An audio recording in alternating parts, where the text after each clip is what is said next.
મિત્રો, આજે આપણે શીતળા સાતમની વાર્તા તમને સંભળાવવાની છે, તો વિડીયો શક્ય હોય તો છેલ્લે સુધી જોતા રહેજો। તો હવે આપણે શરૂ કરીએ વાર્તા।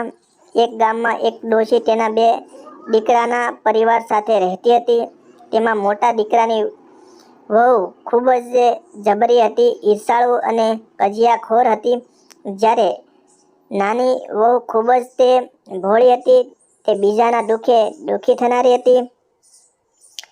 એક વખત શ્રાવણ માસ આવ્યો ત્યારે રાંધણસઠના દિવસે નાની વહુ રસોડે રાંધવા માટે બેઠી। તે મોડી રાત સુધી રાંધતા રાંધતા થાકી ગઈ અને એટલામાં જ તેનો નાનો દીકરો ઘોડિયામાં સૂતો હતો અને રડવા લાગ્યો।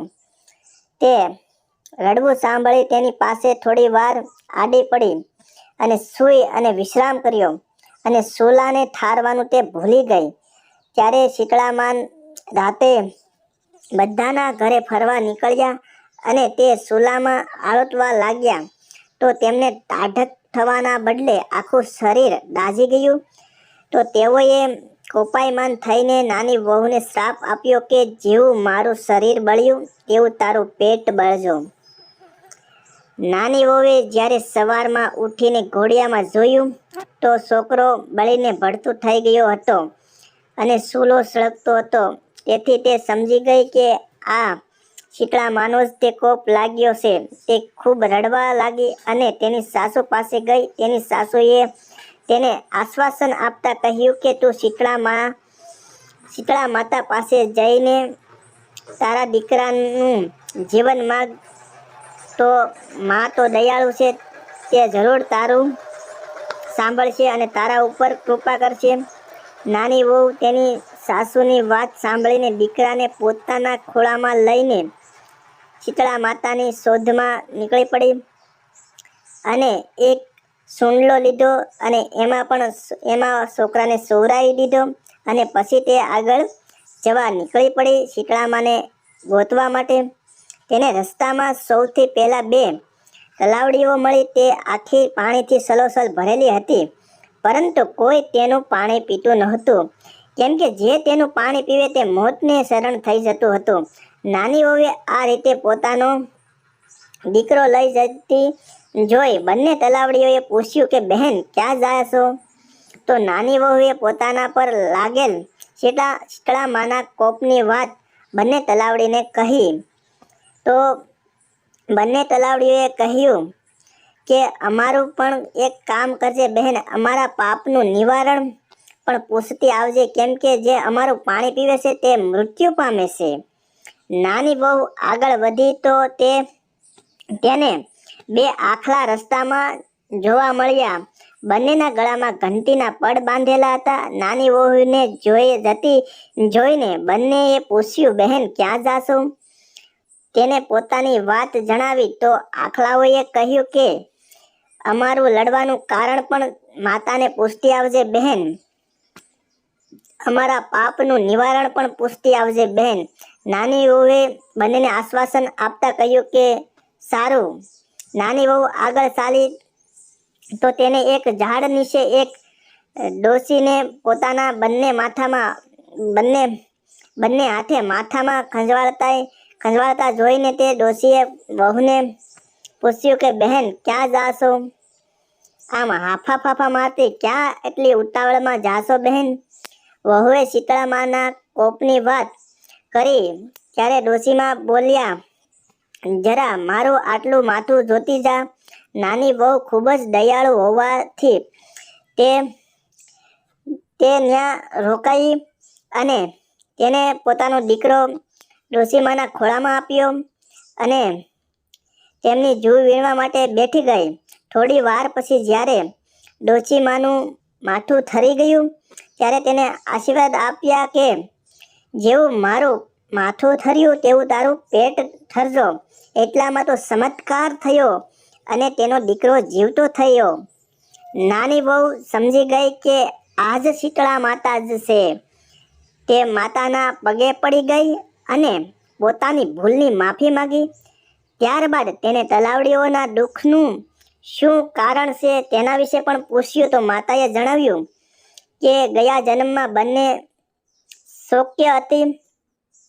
દિવસ ઉગ્યાથી આથમતા સુધી લડતી રહેતી હતી. કોઈને પણ શ્વાસ કે પાણી આપતી નહોતી. તેથી આ જન્મમાં કોઈ તેમનું પાણી નથી પીતું. તું જઈને પાણી પીજે તો તેમના દુઃખનું નિવારણ થઈ જશે. ત્યારબાદ તેને બે આખલાના લડવાનું કારણ પણ પૂછ્યું. માતાએ જણાવ્યું કે તે ગયા જન્મમાં તેઓ દેરાણી જેઠાણી હતી. તે બંને રાગ દ્વેષથી ભરેલી હતી અને કોઈને પણ દળવા દેતી નહોતી. તેથી આ જન્મમાં આખલાની બંનેના ડોકે ઘંટીના પડ બાંધી લડ્યા કરે છે.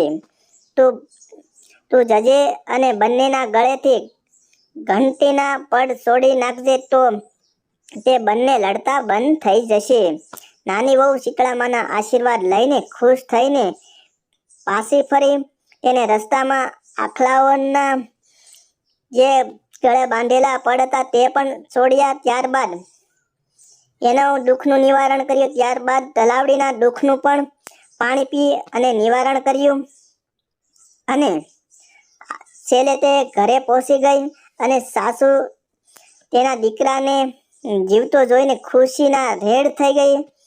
પરંતુ જેઠાણીને તેના ઉપર મોટી જબર ઈર્ષા થઈ અને તે અંદરો અંદર બળવા લાગી. આ રીતે તેને પણ થયું જેઠાણીને કે મારે પણ આવી રીતે શીતળામાના આશીર્વાદ મેળવવા છે. આ રીતે એક વર્ષ પૂરું થઈ ગયું અને ફરી શ્રાવણ માસ આવ્યો. ત્યારે જેઠાણીએ પણ દેરાણીની જેમ શીતળામાના દર્શનની ફૂલ ઈચ્છા થઈ. અગાઉ કહ્યું તે પ્રમાણે તે પણ ચૂલો સળગતો મૂકી અને સૂઈ ગઈ. રાતે જ્યારે શીતળામાં જ્યારે આવ્યા તો તેમનું શરીર ચૂલામાં બળ્યું. જ્યારે શીતળામાં આવ્યા અને ચૂલામાં તેઓ આળોટ્યા ત્યારે શીતળામાનું શરીર બળવા લાગ્યું. બળવાના કારણે શીતળામાએ મોટી વહુને શ્રાપ આપ્યો કે જેવું મારું શરીર બળ્યું તેવું તારું પેટ બળજો. માતાના શ્રાપના કારણે તેનો દીકરો પણ બળીને ભડથું થઈ ગયો. જ્યારે સવારે તેને પણ નાની વહુની જેમ જોયું તો એવી રીતનું થઈ ગયું હતું. તે પણ તેના છોકરાને લઈ અને રસ્તે નીકળી ગઈ. તેને પણ રસ્તામાં બે તલાવડીઓ મળી. તેઓએ તેને પૂછ્યું કે બહેન ક્યાં જાશે? તો તેને કહ્યું કે દેખાતું નથી, મારો દીકરો મરી ગયો છે, તે શીતળામાં પાસે જાઉં છું. તલાવડીએ પૂછ્યું કે અમારું કામ કરીશ? તો તેને ના પાડી દીધી અને ચાલી નીકળી. થોડાક આગળ જતા આખલા મળ્યા તો તેઓએ પણ તેમનું કામ કરવાની ના પાડી દીધી. તેઓનું કામ પણ મોટીઓએ કરવાનું ના પાડી દીધું. તે આગળ ગઈ તો એક ઝાડ નીચે એક ડોશીમાં પોતાનું માથું ખંજવાળતા હતા. તો ડોશીમાએ માથું જોવા માટે કહ્યું તો જેઠાણીએ કહ્યું કે હું તારા જેવી નવરી નથી કે તારું માથું જોઈ દઉં. મારે શીતળામાના પાસે જવું છે અને તને દેખાતું નથી. મારો દીકરો મૃત્યુ પામ્યો છે. તે ત્યાંથી ચાલી નીકળી તો આખો દિવસ ફરીને થાકી ગઈ પણ ક્યાંય શીતળા માતાના દર્શન થયા નહીં. એટલે પોતાના દીકરાને લઈને સાતી કૂટતી ઘરે આવી. હે શીતળામાં જેવા નાની વહુને દેરાણીને તમે ફળ્યા એવા બધાય સૌકોને વ્રત કરનારને ફળજો. બધાયની ઈચ્છાઓ પૂર્ણ કરજો. જેઓ તમને સાચા મનથી તમારી પૂજા કરે છે, પૂજા અર્ચના અને તમારું વ્રત રહેશે, તે તમામની મનોકામના તમે પૂર્ણ કરજો. જય શીતળામાં. મિત્રો, આ વ્રતની વાર્તા તમને કેવી લાગી તમારો પ્રતિભાવ કોમેન્ટમાં જણાવજો. અને ગમ્યો હોય વિડીયો તો ચેનલને સબસ્ક્રાઈબ કરી અને વિડીયોની લિંક મિત્રો સાથે શેર કરજો.